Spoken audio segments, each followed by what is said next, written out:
Nehemiah 13, verse 26. We think about mistakes. I always have this idea that the Christian life is not cricket, it's golf. In cricket, when you make a mistake, you're out. When you make a mistake in golf and you slice into the rough, all it means is that the next shot is harder.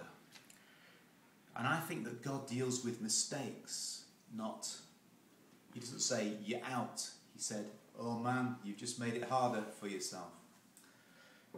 Here's verse 26 of chapter 13, Nehemiah. Did not Solomon, king of Israel, sin by these things? Yet among many nations was no king like him, who was beloved of his God.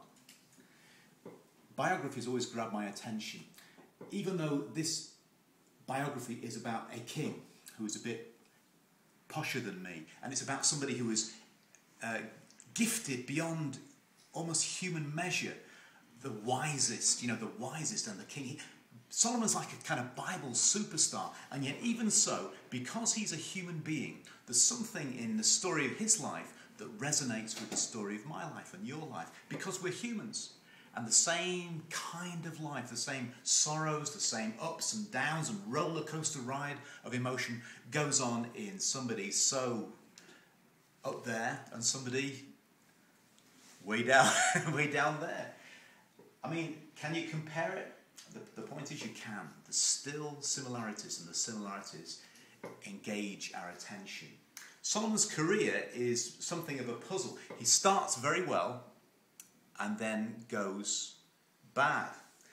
He got himself painted into a corner. So you have this big start, a flourishing start, and then some issues rise up like thorns and thistles in Jesus' story. Some seed is planted among mixed soil and it grows up, but the thorns and thistles grow up as well. So Solomon got himself stuck with this business of marrying lots of foreign wives as a way of cementing foreign relations, foreign policy. And he went bad, he went wrong, he fell. Now some say never to rise again, but this verse in Nehemiah suggests a different aspect of it. Did not Solomon, king of Israel, sin by these things, that is, marriage with foreign wives, and yet among many nations there was no king like him who was beloved of his God? So the view of this verse is, 5 centuries after Solomon is dead, he's saying what? He's saying Solomon was a saint, but a saint who slipped. A saint who sliced that drive so badly, it went so badly into the rough, but he recovered. That's the verdict of this verse. And then it's somebody who the image of God was defaced and imperfect, fallen, he'd been tempted and fallen to the temptation, he'd gone really wrong, and yet he was marked by the distinction of being loved by God. Don't you think that's cool? Don't you think that's impressive?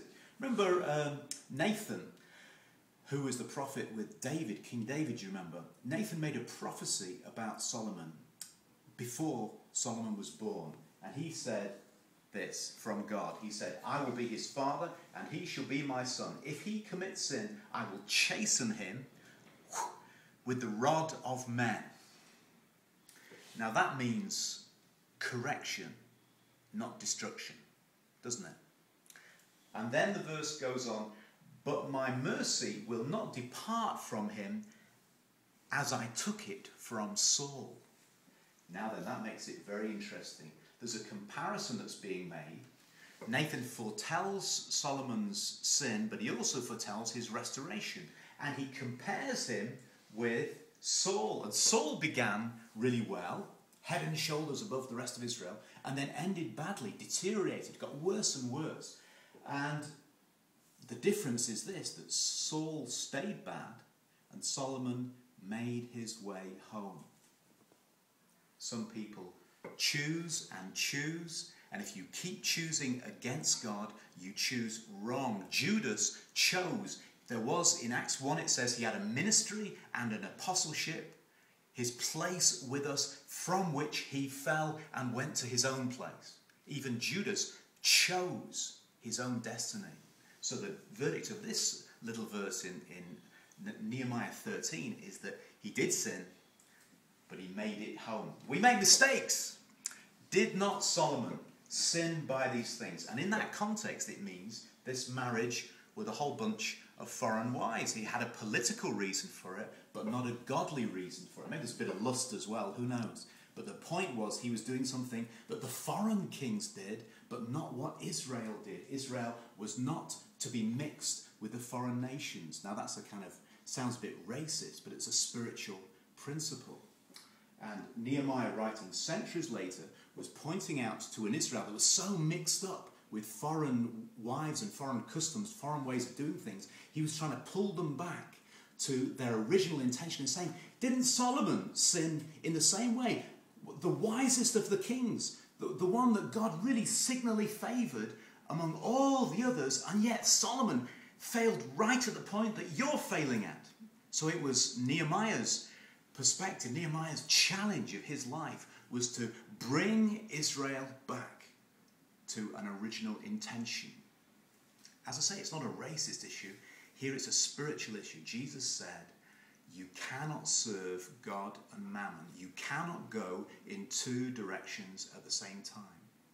You cannot link yourself in with somebody who is going in a different direction from you. You either have Jesus as Lord or not at all. You can't have it both ways. A solemn thought from Solomon for the day. God bless you.